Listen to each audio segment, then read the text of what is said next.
River of Love madwar Malta u Għawdex. E voglio salutare anche i nostri amici italiani che ci stanno seguendo dall'Italia, dalla Sicilia, che abbiamo questo fratello, alleluia, che ci conosciamo da 27 anni. Ah, mamma mia, sei invecchiato, fratello. Hallelujah. He's a good friend for many years. Nafu xixin ma' 27 sena. U l-mulej u kol kienu zaħ fil-ħajja tiegħi, fil-bidu tal-mixja tiegħi. He's a great encourager. He loves the Lord. He's a very sweet guy. Thank you, brother. Thank you. Grazzi hija, grazzi. It is a joy to be with you tonight. Huwa ta' ferħ kbir li qed magħkom illejla. You know, I will do my best preaching in English. Nagħmel mill-aħjar li nista' biex nipritka bl-Ingliż. I love to preach the word of God. Inħobb ħafna nipritka l-kelma tal-Alla. You know, people of Malta, Nies ta' Malta, the first time they came here in Malta l-ewwel darba li nġejt hawn Malta, was in 93. kien fl-1993. Now I'm 52 now. Issa jien għandi 52. That time I was 23. Dak iż-żmien kont 23. Long time ago. Ilu ħafna.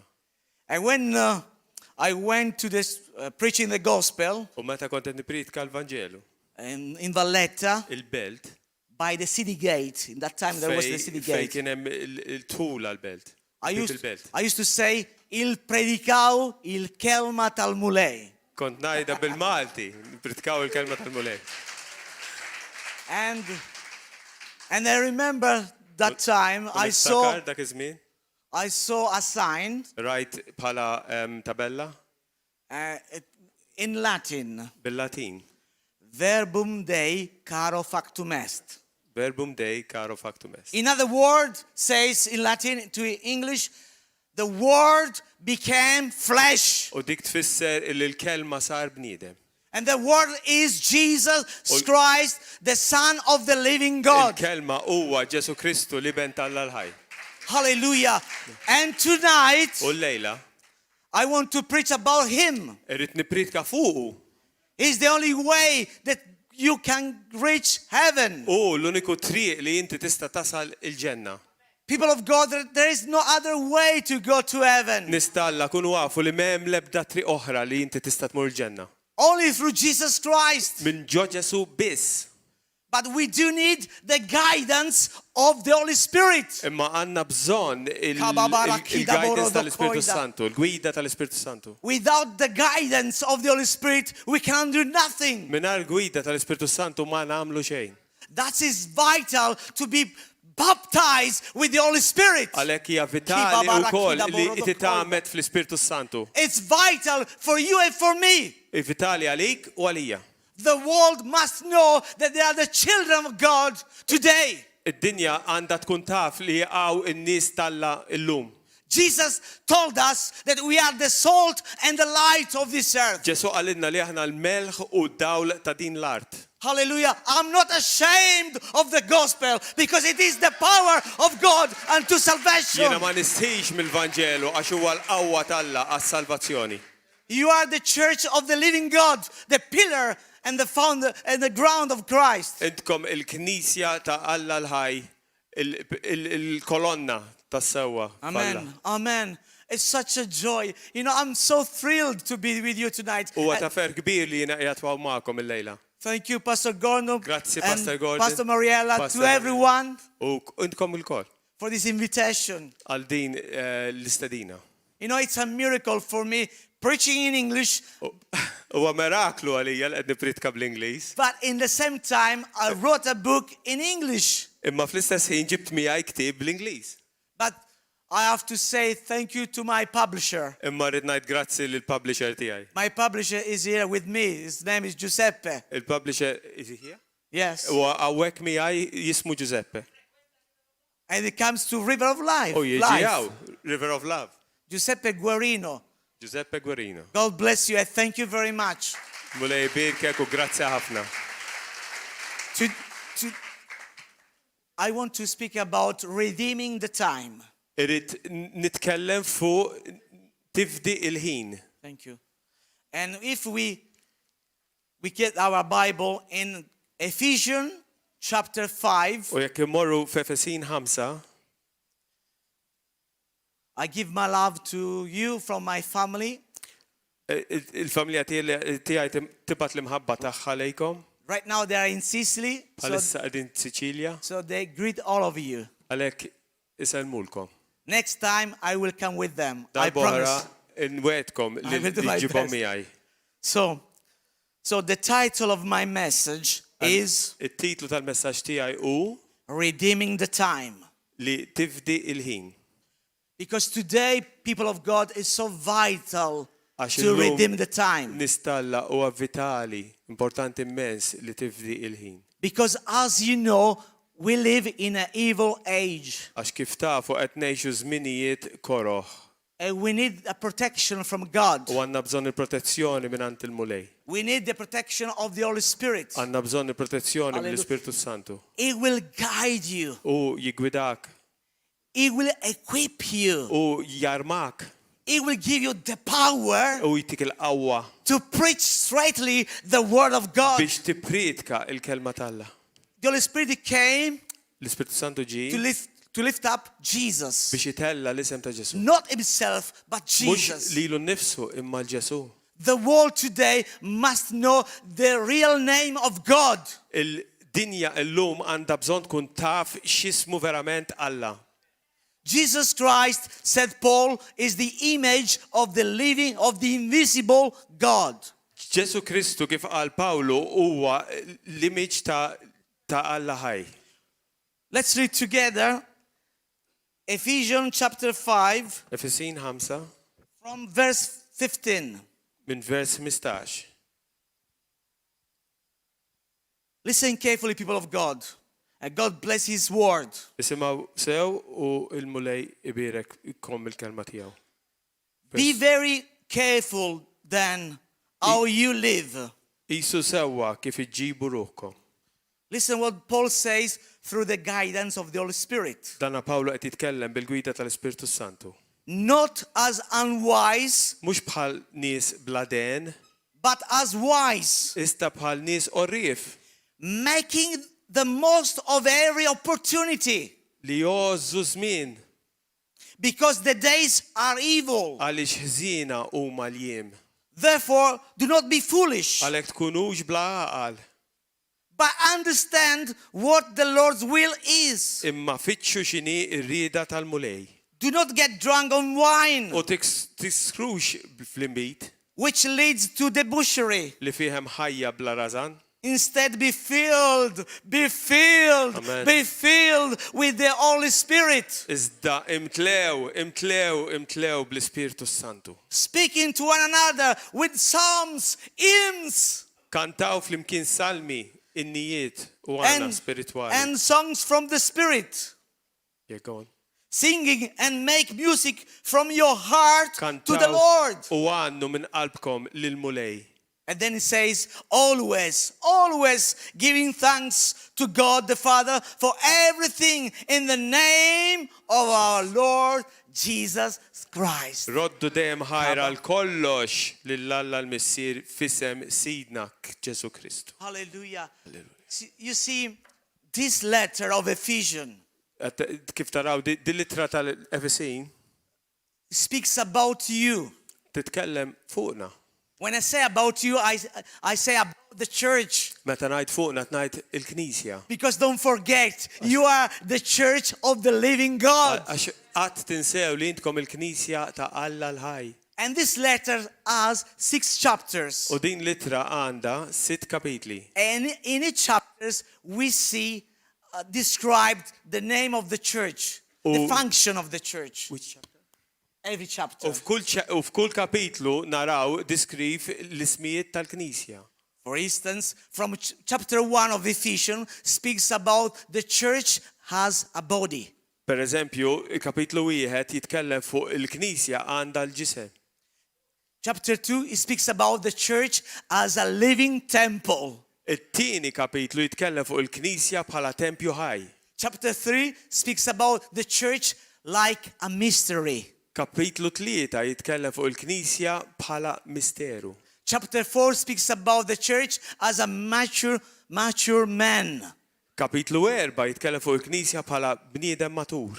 Chapter 5 speaks about the bride of Christ. Kapitlu 5 jitkellem fuq l-arusa ta' Kristu, il-Knisja. And then chapter 6 Mbagħad? speaks about be soldiers with the full armor of God. Kapitlu 6 jitkellem il-Knisja għandha tkun bħal Hallelujah. soldat bl-armata kollha li bisin l-armata tal-mulej. People of God, it's time to read the word of God to be part of it. Nistalla huwa l-ħin li taqra l-kelma talla u tkun parti minna. Hallelujah. The word of God is our bread, daily bread. Il-kelma talla hija l-ħobżna ta' kuljum tagħna. And I tell you for sure, the word of God will empower you through the guidance of the Holy Spirit. U qed ngħidilkom illi l-kelma talla ittik il-qawwa bil-gwida tal-Ispirtu Santu. It will protect you Jitproteġik in this evil age. f'dan iż-żmien ikra ħażin. You know, long time ago there was a writer, maybe some of you know him. Żmien ilu kien hemm kittieb, forsi ħafna minnkom tafuh. His name was Watchman. Kien jismu Watchman. And when he wrote several books, Dana kiteb ħafna kodba. and one of the books that wrote is called Sit, Stand, and Sit, Walk and Stand. Wieħed mill-kodba li kiteb kien poġġi, u imxi. And this is a fantastic book, Sit, Walk and Stand. U dan il-ktib tajjeb bil-qeda imxi u And when Watchman wrote this book, u meta da kiteb dal-ktib, because he was inspired by these letters għax u kien inspirat minn daw litri to the Ephesians. tal-Efesin. And why he said, Sit, Walk and Stand? U għaliex u qal poġġi imxi u Because it's so clear reading these lovely letters of Ephesians. Għax hija ċara meta taqra daw litri ta' Efesin, Because it tells us that we are għax jgħidulna li the body of aħna Christ, we are il-ġisem ta' Kristu seated in the heavenly places. qegħdin bil-qeda fis-smewiet ma' Ġesu. This is your position, people of God. Din il-pożizzjoni Right tagħkom now, this is nistalla. our identity. Din hija l-identità tagħna issa stess. As you're seated right now, this is our identity before God, before the devil and his forces. Hekk kif inti qiegħda bil-qeda u hekk hi l-identità tiegħek fi Kristu Ġesu fis-smewiet quddiem Alla u quddiem ix-xitan. So this is our heavenly identity. Din hija l-identità tagħna ta' smewiet. But meanwhile, we are here on earth. Waqt li għadna hekk fid-dinja. And what we do here on earth, U dak li nagħmlu hawn fid-dinja. we walk in the Spirit. Aħna nimxu fl-Ispirtu. So it's so vital to walk in the Spirit. Għalhekk hu vitali li timxi fl-Ispirtu. In Ephesians chapter 5, U f'Efesin 5, the chapter that we are dealing right now, il-kapitlu li rajna minnu, jumps out three things. joħorġu il-kliem tliet affarijiet. Walk in love. Imxi fl-imħabba, Walk in the light. imxi fid-dawl, Walk in wisdom. imxi fl-aqal. So vital for you and for me. U vitali għalikom u għalija. So sit, walk and stand. Għalhekk poġġi imxi u Against what? Evil Kontra forces. Dawk il-forzi tax-xitan. So we sit, this is our identity. We walk in the power of the Holy Spirit. Aħna bil-qeda dik And we l-identità tagħna stand. nimxu fil-qawwa tal-Ispirtu Santu u We nqumu stand against the evil forces. kontra dawk il-forzi tax-xitan. By the mercy of God. Bil-ħnina talla, Through the help of the Holy Spirit. bl-għajnuna tal-Ispirtu. Church of the living God. Church of Malta. You Knisja need ta' Malta. the Holy Spirit. Għandek bżonn l-Ispirtu Santu. It's your right. If you are not yet baptized Huwa in the dritt. Holy Spirit, I tell you, it's your right to be. Huwa dritt tiegħek jekk inti m'intix magħmed fl-Ispirtu Santu, huwa dritt tiegħek li tkun magħmed fl-Ispirtu Santu. It's the time to say, Lord, here we are. Huwa l-ħin li tajt mulej hawnhekk qegħdin. We surrender to you. Aħna nċedu lejk. mulej. Come, Holy Spirit. Ejja Ispirtu Santu. Come with your fire. Ejja bin-nar għad-dis tiegħek. Burn all my iniquity. Aħraq dak kollu li ma joġobx lilek. I want to be a vessel before you, an instrument before you, Lord. Irrid inkun vessela quddiemek mulej, użani mulej. So, It is the time to redeeming the time. Għalhekk huwa il-żmien biex tifdi il-ħin. And Paul keep on saying, U Pawlu sejjer jgħid this word I'm going to read to you now. dil-kelma li se jaqra issa. Chapter 5, verse 1. Kapitlu 5 imma morru issa vers 1. I'm reading from the New International Version. Qed jaqra minn dik il-verżjoni. Verse 1. Vers 1. Follow God's example. Kunu mela tixbħu l-Alla Therefore, as a dearly loved children, bħala wlied maħbuba and walk in the way of love, u imxu fl-imħabba just as Christ loved us bħalma Kristu wkoll ħab lilna and gave himself up for us. u talilu nnifsu għalina. Listen carefully. Isimgħu sew. As a fragrant offering and Offerta. sacrifice to God. U sakrifiċċju jfuħu quddiem Alla. Tomorrow morning, I will speaking about Romans 12, be a living sacrifice. Għada se jitkellem kif tkun sakrifiċċju ħaj. So, Paul is telling us, Għalhekk Pawlu hawnhekk qed jgħidilna don't forget what Tinsiex. Christ has done for you. dak li Ġesu għamel għalik On the cross, fuq is-salib. Halleluja. when he said this lovely word, Meta qal dil-kelma ferm sabiħa. in Greek says, tetelestai.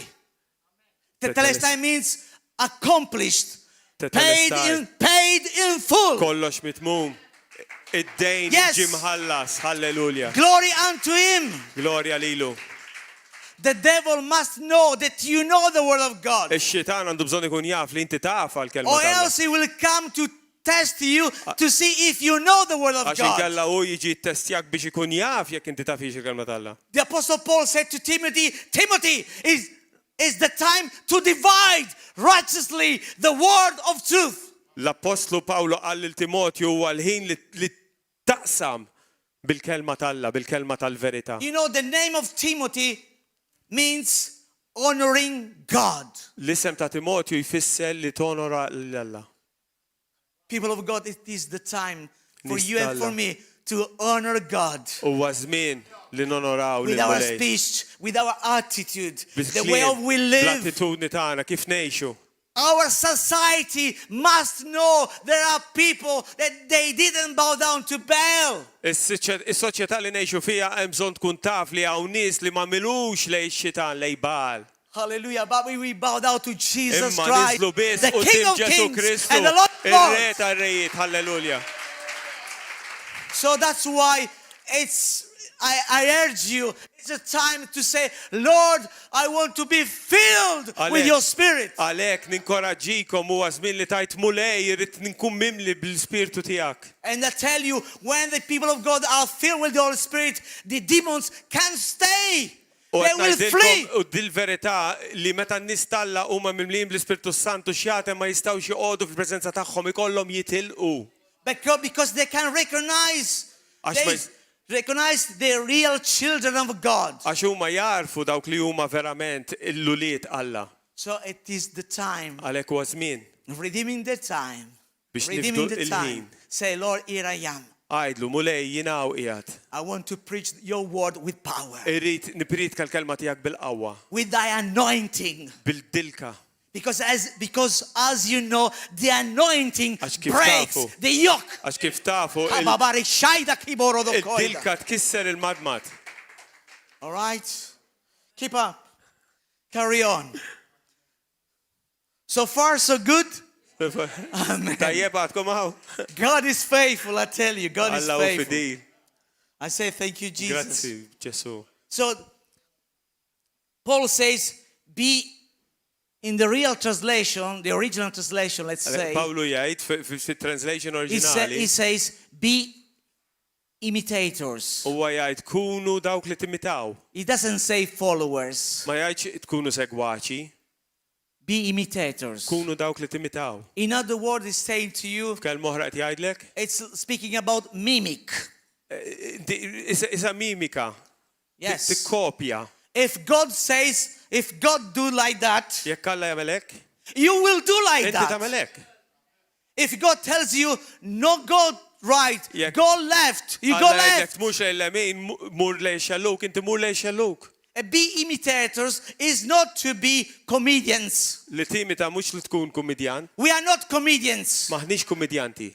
We are imitators of Christ through His Word. Aħna nimitaw lil Kristu bil-kelma qaddisa tiegħu. Amen. And if you want to be an imitators of God in Christ Jesus, U jekk trid tkun l-wieħed timita falla fi Kristu Ġesu, you and I, we need to read the Word of God. intkom u jien għandna bżonn li naqraw il-kelma tal-Alla kuljum. It's my bread. Dak huwa il-ħobs il-manna tiegħi. I cannot live without His Ma Word. nistax ngħix mingħajr din il-kelma. His Word is a living Word. It's not a dead Word. Il-kelma tiegħu hija kelma ħajja, mhijiex And kelma mejta. when the devil sees that, U meta to x-xitan jara tremble, dik jibda jitriet. because he will say, you are a true son of God. Għaxu jifhem li inti tkun verament iben jew bint Alla. Because you are not a comedian. Mintix tkun ipokrita You are real komedjant. followers, Imma tkun segwaċi ta' are real vera. disciples. Disċiplu ta' vera. Because Jesus said to make disciples in His name. Għax Ġesu kmandana biex namlu disċipli fismu. He didn't say converts. Ma qalx imur ikkonvertihom. Listen carefully. He Ismaw didn't say sew. converts. Ma qalx mur ikkonvertihom. He didn't say believers. Ma qalx dawk il-kredenti. Disciples. Disċipli. And disciples are those that are learned U disċipli huma dawk li jisimgħu and then follow. u mbagħad isegwu. Because before following, I have to learn. Għax qabel tissegwi trid titgħallem. Church, redeeming your time. Knisja, ifdu l-ħin tagħkom. Because as you know, we do live in an evil age. Għax kif tafu qed ngħixu żmien ikraħ See, ta' ħażen. in our society today Fis-soċjetà tal-lum is not anti-God. mhumiex anti Alla, kontra Alla, Listen carefully. It's not anti-God. mhumiex kontra It's anti-Christ. imma kontra Kristu. It's totally different. Anti-Christ hemm differenza kbira. Paul says, having right. the form of godliness, Tilli tgħix forma ta' mulej rejecting the power of God. li tirriġetta il-qawwa tal-Alla. Taw il-kelma tal-Alla. Sorry, Jagħmluha brother. ta' reliġjużi. Sorry, brother. That's all right, man. All right? So it is time to make a difference. Alluk huwa iż-żmien li nagħmlu differenza. I'm not a convert. Jiena minix wieħed li konvertejt. I am a disciple. Jiena You are a disċiplu. disciple Intkom of Jesus disċipli ta' Ġesu Christ. Kristu. That you are working on love day by Li qed day. timxu mill-jum għal jum fil-mħabba. Having a daily bread. U bil-kelma talla il-manna tagħkom. Having an inspiration from His Word. Li ġibu l-ispirazzjoni tagħkom bil-kelma talla. And when you have an inspiration from God, U meta jkollok ispirazzjoni minn Alla, God will teach you the way. Alla jgħalmek it-triq. And you will know the perfect will of God. U mbagħad hemmhekk tkun taf ir-rieda perfetta talla. Not the permissive will of God, but the perfect will of God. Il-rieda qaddisa talla xejn iktar. People, it's time, people of God, Nies because you ta' are. Knisja huwa żmien. Yes, Church of the Living God, you are. Iva, You are so beautiful. intkom sbieħ. You are so precious. Prezzjużi. Don't forget, Church, Tinsewx Knisja. Jesus Christ is going to come Ġesu Kristu ġej for a church għall-Knisja without spots or wrinkle. mingħajr tebat Wrinkle. u mingħajr Okay, tikmix. ladies, but not just for ladies, even for men. Mhux għan nisa biss, l-irġiel Hallelujah! ukoll. God is, God is so good. Alla u tantu tajjeb. You know, John 3:16. Ta' kulħadd jafa Ġwanni For 3:16. God so loved the Alla world. tant ħabb id-dinja. Listen carefully. Isimgħu Note, sew. he Le says the word loved is in the past. il-kelma For God so loved. il-kelma ħabb hija fil-passat. Tant Why? ħabb id-dinja. Għaliex? Why John says that? Għaliex Ġwanni għajda hekk? Because God made his first action. Alla għamel l-ewwel azzjoni. He says, I did my part. U qal jien għamilt l-parti Now tiegħi. it's your turn. Alissa, That's inti your missek. Inti missek. It's our turn. Aħna jmissna. It's the time. Huwa l-żmien. We are not a bunch of religious people. Aħna maħniex nies kotra ta' nies reliġjużi. We are people that we came from darkness to light. Aħna nies li ġejna midlam għaddaw. So working in love, Għalhekk naħdmu bl-imħabba, through the love of God, mħabba l-imħabba talla, then we press on. u mbagħad nippressaw, We walk in the light. nimxu fid-dawl. And this is a principle. Dan huwa prinċipju. There's a principle of working, of illumination. Hemm prinċipju li timxi fid-dawl.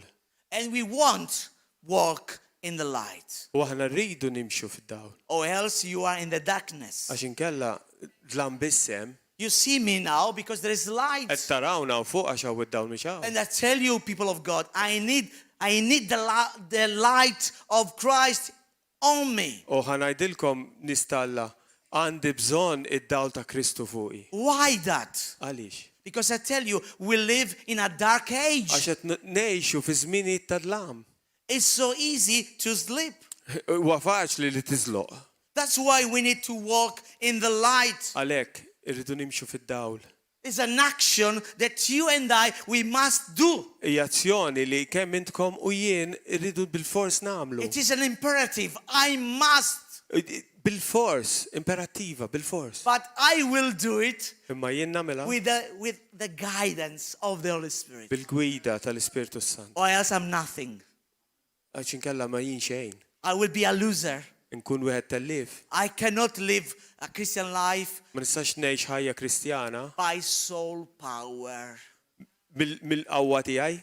Today there is so much soul power. Illum hawn ħafna qawwa tal-individwu. We see in the philosophy. Narawha fil-filosofija, We see in the New Age. narawha fin-New Age, We see in this society. narawha fis-soċjetà. Many people are so good to speak. Ħafna nies huma ferm ferriħa u tajbin biex jitkellmu. They live in soul power. Jgħixu fil-qawwa li jifhmu ġejja But the minnhom stess. church of the living Imma God l-Knisja tal-Alla ħaj live by the power of the Holy Spirit. tgħix bil-qawwa tal-Ispirtu Santu. Amen. Halleluja. And I close with the U third nagħlaq walk. bit-tielet. So work in the love, Allura nimxu fl-imħabba, work in the light, nimxu fid-dawl work in wisdom. u nimxu fl-aqal. Oh, it's so vital. Hija vitali. I need wisdom. Għandi bżonn l-aqal talla. But this wisdom that I'm speaking to you Imma dal-aqal li qed inkellimkom fuqu is not a earthly wisdom. mhuwiex l-aqal li tagħtik id-dinja, Come from God. jiġi minn Alla. I will see the things how God sees it. Jiena irrid nara l-affarijiet kif Alla jarhom. So more I read His word, Għalhekk meta naqra l-kelma talla, more God will give to me wisdom, iktar kemm naqra l-kelma talla, iktar Alla jtini jaqal. and He will help us Wedna li se jgħinna to discern biex niddixxernu if certain things are from God jekk ċertu affarijiet mhumiex minn Alla, or from the soul power jew minn dak il-qawwa tal-bniedem, or from the devil. jew mix-xitan. That's why we need to get closer Għalhekk għandna bżonn li nkunu viċin to xulxin Christ.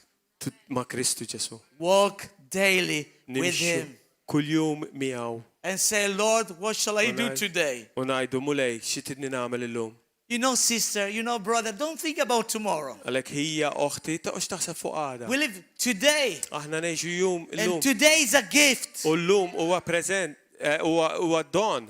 And today I want to be, right now, a blessing to you U llum irid inkun issa For stess you. barka għalik by the help of the Holy Spirit, bl-ħajnuna tal-Ispirtu Sant. so that we encouraging us one another. Għalhekk u bekk ninkoraġġu lil xulxin. Amen. So I need the wisdom. We need the wisdom that comes from above. Għandi bżonn, kulħadd għandu bżonn dik laqgħa li Alla biss jista' jtik. And I close with this U nagħlaq saying, b'din a brother of Christ hija fil-mulej, died as a martyr, miet martri and he said these words. u qal daw il-kliem. I'm going to read for you. whoever believes obey, Min jemmen jobdi, but only who obeys believes. imma biss min I say it again. please. Whoever believes obeys, Min jemmen jobdi, but only he who obeys believes. imma dak biss li jobdi jemmen. So redeeming the time means Għalhekk li tifdi il-ħin tfisser obey obdi through the guidance of the Spirit. permezz tal-gwida tal-Ispirtu Amen. Sant. Amen. Shall we stand up? Halleluja. Tistgħu qomu bil-wieqfa, please. Halleluja. Right now, I want to pray for you Issa stess nixtieq nitlob għalikom. and say, Lord, here I Alright. am. Mulej jiena hawnhekk qiegħed. I want to obey your voice. Irrid nobdi leħnek. I don't want to be stubborn. Ma rridx inkun rasi jibsa. I want to be humble. Irrid inkun umli. Because the more I know of you, Għax iktar kemm naf lilek, less I am. inqas inkun jien. It's so vital. Vitali. This must be your prayer tonight. Di ħalluha tkun it-talba tagħkom illejla. Say, Lord Jesus, Għajdu warajh, mulej Ġesu. I need your spirit. Għandi bżonn l-Ispirtu Santu tiegħek. Oh Lord, I pray that you will fill him up. Mulej nitlob li timlini bl-Ispirtu. Up to the brim. Sa fuq u fawarni. Full of your spirit. Mimli bl-Ispirtu Santu. If there's someone that is not yet baptized in the Holy Spirit, Għaw xi ħadd li għadu mhux magħmed fl-Ispirtu Santu. if you are a follower of Christ, Jekk inti segwaċi ta' Kristu Ġesu, is your right huwa dritt tiegħek to be li baptized. tkun magħmed fl-Ispirtu. So Father, I pray Għalhekk missier And right now, li issa stess. now, Issa. in Jesus' mighty name, Fissem qawwi Lord, ta' I pray Ġesu that Kristu. you will remove any kind of doubt. Mulej nitolbok li inti tneħħi kull tip ta' dubju. I cast every doubt Jiena nkeċċi kull dubju. right now. Issa stess. I believe in the word of the living God. Jiena nemmen fil-kelma qaddisa tiegħek. And I say to you, devil, U ngħidlek lilek xitan. I am more than conquerors Jiena iktar minn wieħed li jaħkem in Christ fi Jesus. Kristu Ġesu. Because don't forget, church, Għalhekk għax tinsewx knisja. he is building his church. U huwa hu li qed jibni l-knisja And the tiegħek. gates of hell shall not, U x-xjatel I u say l-infern shall not, mhumiex, qed ngħidilkom mhumiex. I say again shall U not nerġa' ngħidilkom mhumiex prevail. se jerbħu. Because we serve Għax aħna naqdu. the victorious one. Amen. Dak li ju Jesus vittorja. Christ. Ġesu Kristu. Receive it right now in Irċevuha, issa Jesus' stess, mighty Fisem Ġesu name. Kristu.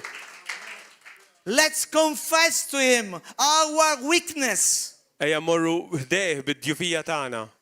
Don't be afraid. Tibżax. It's time. You know the word confess means Li inti tqer tfisser be in one accord to God. li tkun ħaġa waħda ma' Alla.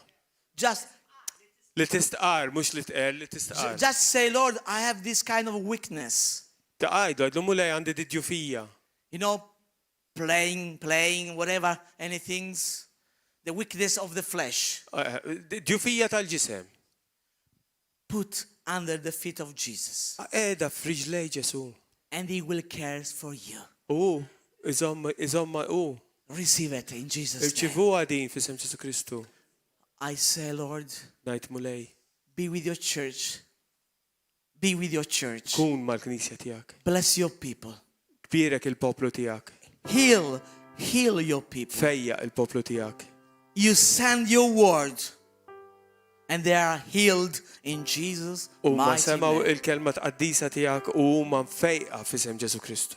I declare it Jiena niddikjara in Jesus' name. f'isem Ġesu Kristu. Amen and amen. Amen. Okay.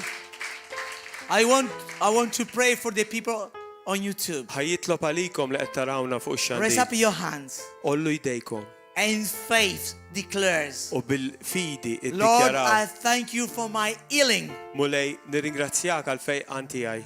You came on earth Inti ġejt f'din id-dinja to destroy biex tkisser the power of hell il-qawwa tal-infern. by the name of Jesus. Bl-isem ta' Ġesu Declare Kristu. Dikjarawha. In Jesus' mighty F'isem Ġesu name. Kristu. Amen. Amen. God bless you. God bless Mulej everyone. ma'kom. I'll Grazzi. see you. Okay. Here I am, Pastor.